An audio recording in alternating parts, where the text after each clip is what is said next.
I want to thank everyone for tuning in to the 25th Hour radio show. I am your host, Rob Fairless, and on the phone with me today is multiple time World Arm Wrestling League world champion, fitness model. She also has a career in medical aesthetics, specializing in laser, micro needling, and pretty much any other aesthetic need you might have. And around that all out, she's a military mom, and I know she's very proud of that. I'm talking to Valerie Wonder Woman Beach. Valerie, thanks for taking time out on a Sunday evening to be on the show. Oh, thank you so much. It's a pleasure to be here. Well, thank you. Let's start this interview off by traveling back in time a little bit. It says here on your WAL profile that you credit your difficult start to life as being one of the main drives for getting to the top of female arm wrestling. What was going on back then? Oh boy. Well, like everybody, we all face different challenges in life, right? Especially growing up, Yep. So some of mine was, I was moving around a lot. I was in foster care for a while, which gave me many strengths, as well as many challenges, which kind of helped develop me and drive me forward as a person in general, right? So definitely, no regrets about it by any means, but, it had a lot of challenges to face with it. Yeah, I do know. There's so many people that I talk to who has similar stories like you, not necessarily growing up in a foster home, but they use their past as kind of like fuel to accomplish great things in their life. It's really a common thread that I hear so much. Let's just go right into it. Let's talk about arm wrestling. How did you get introduced to arm wrestling? Well, okay. So ever since I was actually little, it was kind of one of those things where I was just always really good at it. I can't really explain it. I would always arm wrestle like, the boys in second grade out at lunchtime, right? The girls would find it so funny that I could beat them. So it just kind of kept going like that, even through high school. And I was actually pregnant with my oldest son. And there's a thing up here in the Northeast, in New Hampshire, that's called Bike Week. So we got an event list on there, and it just so happened there was an arm wrestling competition on there. His dad and I just thought it was such a hoot, considering that we had never seen anything like that before. And we both actually arm wrestled quite often. So we decided we would go check it out. And it blew our minds, absolutely blew our minds. The Travel Channel was there filming. It was just a whole new world. And obviously we both fit perfectly in it, right? So within my first year, I was national champion, and I started traveling the world representing the country. Now let's go back to that first competition that you were in. Do you think Sure. that nerves work to your? I mean, well, let's how about this? What happened? How did you do that day? Oh, that day I was a spectator. Okay, Yeah, I was 9 months pregnant, so I wasn't going to arm wrestle anybody that day. gotcha. So the next time, obviously, when I was able to, it was a couple months later. So yeah, my nerves, I actually was fairly confident. Especially seems how, I'd never really lost to a female, I didn't even lose to most guys. So, it was a very humbling and eye-opening experience the first time I lost to another female. And I fell in love with it. And I was hooked. The adrenaline rush, the pump, the admiration I had for, my fellow competitors, and just realizing just how awesome it was that they could do this and be so good at it. I have a lot of respect for anybody that can do it, especially women. Now, do you think that nerves work to your advantage or disadvantage that day on your first? Well, a little bit of both, honestly, but just like with anything, sometimes we get inside of our own heads, right? So there's definitely been times that I've lost matches that I never should have lost in a million years, right? But I got in my own head, made mistakes, whatever the case being, or, maybe second guessed myself. But just like with anything in life, you don't learn until you actually get up there and go through it, right? Now, have you been able to contain that nervousness now that you're a seasoned vet? You know what? There's always nerves, there's always an adrenaline rush whenever you walk up to that table. I mean, yes, I am ready to rock and roll, but just like with any sport, you're gonna get that rush, whether you're running out on a football field, whether you're getting out on a basketball court.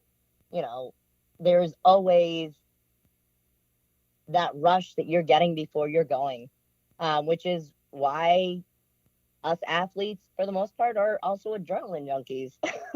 Yeah, I bet you'd have to be. Yeah, I mean, you got to be. You have to love what you're doing too, right? But there is always a rush that comes with any competitive sport. So you eventually found yourself competing in the World Arm Wrestling League, becoming a world champion of that league. But you had already been competing against some of the world's best long before that, right? Oh, well, I was competing in world competitions, right? So I was always in the top 6 at Worlds, which is phenomenal. I mean, we're going against countries that, I mean, their athletes are just on point. And they are so good and so dedicated. So to place in the top 10 at a world competition, you got to be pretty good. Yeah, of course, absolutely. It's no slight thing. So when the World Arm Wrestling League had came around, it was an honor to be world champion there. And I had some tough competitors to go against, and there still are plenty of other tough ones, right? But on any given day, the tables can turn. I mean, and again, it can be somebody made a mistake, or you were just the better competitor that day. There's many times there was just a better competitor across the table that day. The next day is probably going to be my day. So, I just go back, regroup, train a little bit harder, put a little bit more effort in. Because unfortunately, at the end of the day, it comes down to, hey, look, I didn't put in the effort. So, you put in that little bit of probably extra mile. There's been many national champions, many world champions, many state champions, many, like New England championships. There's so many titles. It would take me hours to go through what I've won or who I've gone against. Let me ask you something. Are most people friendly towards each other in the sport of arm wrestling? I mean, can there be some pretty heated rivalries there? You will get heated rivalries, right? Especially when you're doing any type of basically like a combat sport. Things can get heated up at the table. Each person wants to win. Nobody wants to lose, right? So you can get that. However, at the core of the sport, it's actually a really big family. It really is. I mean, we can beat each other up. We can yell at each other, get mad at each other while we're up there actually doing it. Generally speaking, 95% of the time when you walk away from that table, you're going to find us hanging out later on in the night. The night of, the day of, maybe a little different, right? Depending on the person. Some people just need to get into that mind frame of whatever mind frame they need to be in order to win. And kudos to them for doing whatever they need to do to be the better competitor that day. But afterwards, and after everything is said and done, generally speaking, you're not going to find a lot of animosity like following through. Gotcha. Once the adrenaline kind of settles down a little bit. Well, right, exactly. And when everything's said and done, it's, hey, even if somebody did a move that maybe was a little sketchy, at the end of the day, hey, you know what? You still got away with doing it and you still won the match. So got to give props there, because if the tables were turned, you probably wouldn't be complaining so much, right? Yeah. Yeah. I hate to get off the subject of arm wrestling so quickly, but I want to make sure we have a few minutes to talk about some of the other things you're involved with, like your daily 9 to 5, right? What exactly is your day job, and how do you help people create a better version of themselves? Right. So I actually recently put myself through schooling for some medical aesthetics type things.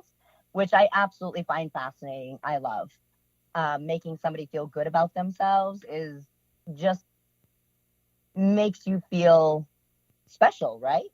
And like you're contributing something, whether it's helping somebody with a skin condition that they couldn't get rid of, or acne that they were having problems with, or maybe some scars that they've had that they needed some help, making go away. Yeah. I love to make people feel good. And it kind of makes you have a little bit more purpose in life, right? When you're actually like helping people. I also part-time, bartend at Wally's out here in Hampton.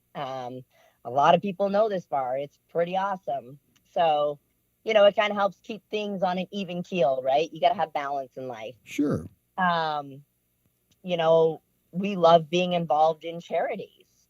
One of my coworkers out here, at my other job, we do a fundraiser for Honor Flight New England. For raising money for veterans. Yeah, now you mentioned that on the phone with me the other day about the foundation and stuff that you. Now, is there a website or is there like a key phrase there is, that people actually, can Google search? Absolutely. It's called We Ride So They Fly. And it's a motorcycle ride that we do out here. So obviously, if anybody wants to be involved in actually doing the ride, they can register. Registration start at 9 a.m. In Manchester, New Hampshire. And it ends at the Deerhead Sportsman's Club in Hooksett on June 26th. But if somebody would just like to donate, I mean, when it comes to our veterans, there's not enough that we can do for them, especially whereas my son's in the military himself, right? So I come from a big military family. This means a lot to me. The website that anybody can go on to help donate money to get these vets flown out to be honored the way that they should. It's obviously we ride so they fly.org. So what's in store for you in the immediate future? Any plans on returning to the table? There is my league, the World Armwrestling League, actually, is starting to get things back lined up. Obviously, COVID kind of put a damper on some things for a little while. So once we get kind of a layout and a schedule done up, we can start working towards that.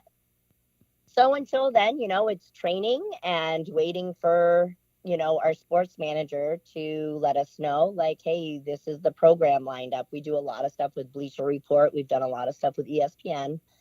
So it's also kind of coinciding everything with them. We had a schedule actually last year, and we were trying to fit things in regardless of COVID, but unfortunately, we just kept hitting a brick wall after brick wall.